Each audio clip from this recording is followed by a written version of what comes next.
كسرة الشحمة. في العجين نحتاج دقيق، ملح، ماء يكون دافي، واللمب إيتي.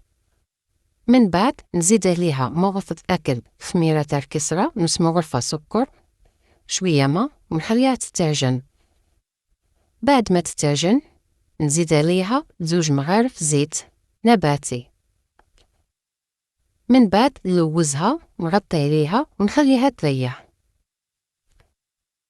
بالنسبة للحشو نحتاج حبة بصل، حبة طماطم، 2 فلفلات، 4 سن ثوم، نرحيهم نديرهم في المقلة، نص حب مغرفة طماطم بات، نص مغرفة هريسة، ملح، فلفل أكحل، ونخليها تنشف.